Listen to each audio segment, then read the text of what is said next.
रायरंगपुर कृषि विभाग कार्यालय अधीनस्थ रायरंगपुर बड़हदा जामदा तिरिंग झारीढीह बादाम पहाड़ बिशोई बिस्तला गोरु महिषाणी हाटबादड़ा विभिन्न अंचल में सारार कृत्रिम अभाव देखा देइछि। सूचनायोग्य जे आश्विन मास चली वर्तमान धान गछरे यूरिया सार दरकार किंतु कृषि प्रशासन पक्षरु चाषी को ठीक समय एवं आवश्यकता अनुसार सार और कीटनाशक औषध जोगाई दिया जाउ नाही, जहा फल चाषी महल में असंतोष वृद्धि पाउछि। कोरोना महामारी पई चाषी दीर्घ 7 मास हेला हाथ गोड़ बांधी बसिछंती। चाषीर आर्थिक मेरुदंड भांगी जाइछि। बिचरा चाषी ऋण नहीं चाष करुछि हेले चाष समय रे सार नाही। रायरंगपुर जिला कृषि अधिकारी किशुन मुर्मू एवं बड़हदा अतिरिक्त कृषि अधिकारी भरत सिंह को जणाइले मध्य केही मुंड खेलाउ नाहंती। चाषी मुंडरे हाथ देई बसिछंती। बाजार रे यूरिया नाही हेले चारिआडे सार डीलर माने 270 टंका जगह रे 540 रु 600 टंका कला बजारी चलीछि। कला बजारी सार व्यापारी कहउछंती आमे पड़ोसी झारखंड रो चढ़ा दर रे आनी बिकुछु। कृषि अधिकारी को जणाइले से कहउछंती सार आसिले आमे देबु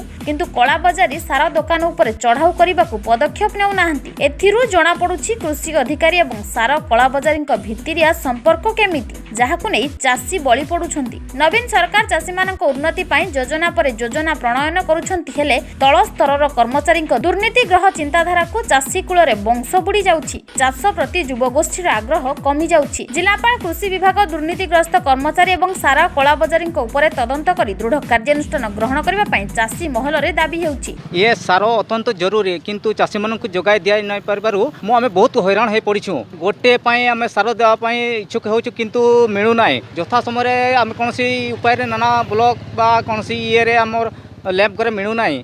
तेणु आमे ब्लैक रे बहुत कष्ट रे पाउछु। गोटे कि दुईटा के बहुत रेट नेउछंती। कोनसी रिपोर्ट से देनांती पर्यंत प्रदर्श सुनला पर तांको इंस्ट्रक्शन देछि।